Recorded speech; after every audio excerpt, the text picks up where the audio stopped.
كذبوا بآياتنا واستكبروا عنها لا تفتح لهم أبواب السماء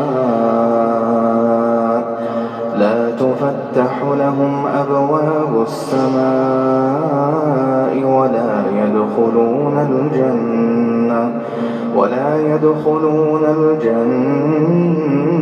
حتى يلج الجمل في سم الخياط وكذلك نجزي المجرمين لهم من جهنم مهاد ومن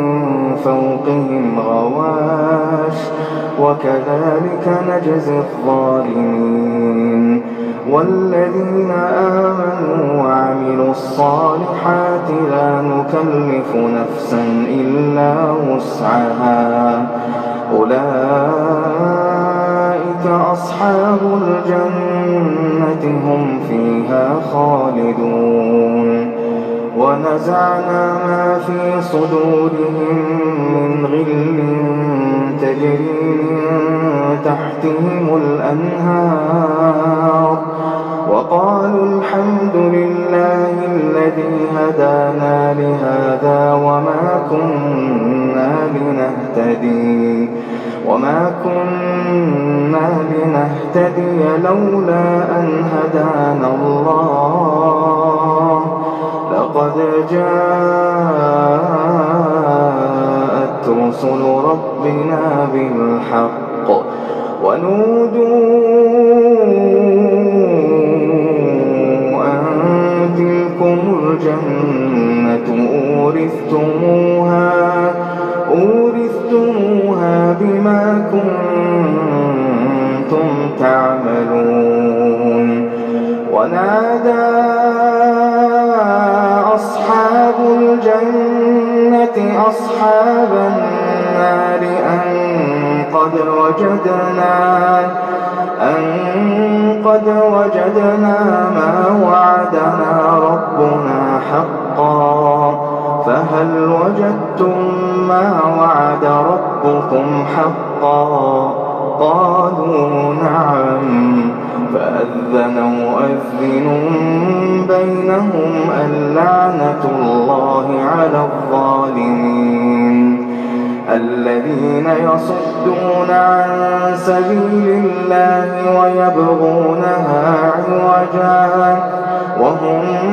بالآخرة كافرون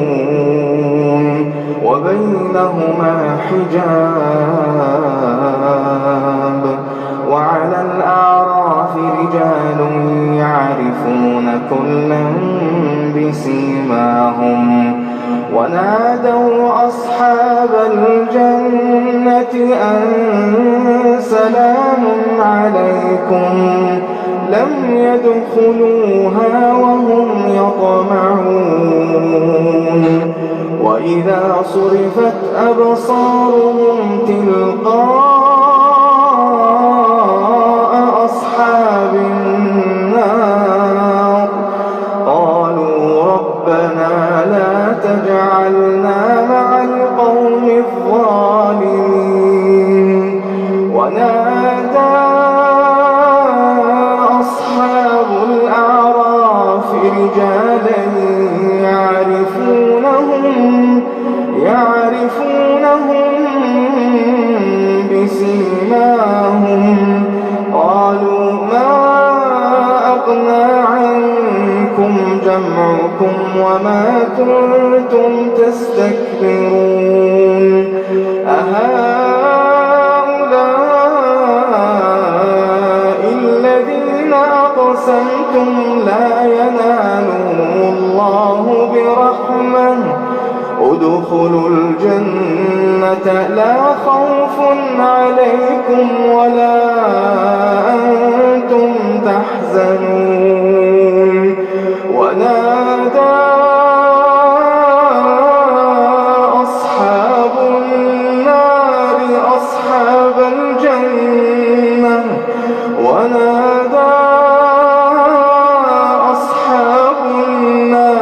أصحاب الجنة أن أن أفيضوا علينا من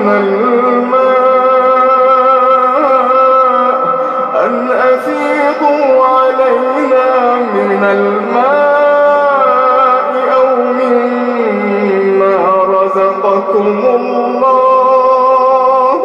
قالوا إن الله حرمهما على الكافرين الذين اتخذوا دينهم لهوا ولعبا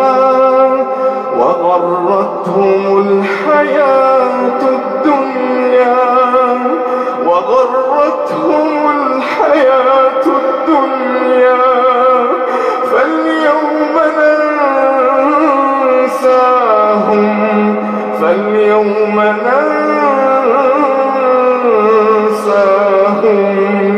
فاليوم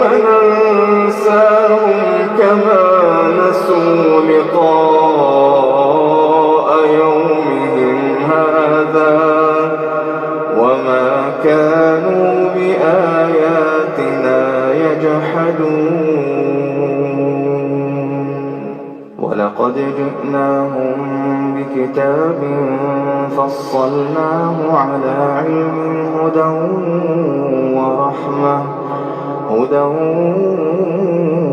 ورحمة لقوم يؤمنون.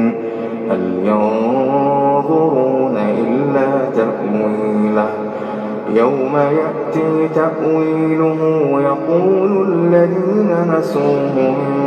قبل قد جاءت رسل ربنا بالحق فهل لنا من شفعاء فيشفعوا لنا أو نرد فنعمل غير الذي كنا نعمل قد خسروا أنفسهم وضل عنهم ما كانوا يفترون.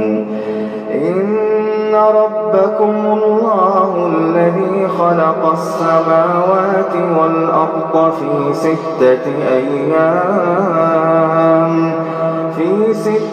أيام ثم استوى على العرش يغشي الليل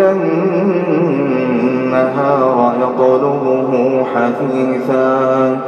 والشمس والقمر والنجوم مسخرات بأمره ألا له الخلق والأمر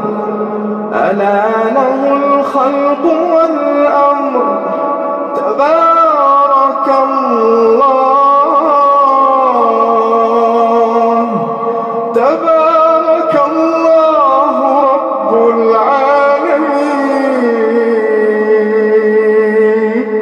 ادعوا ربكم تضرعا وخفية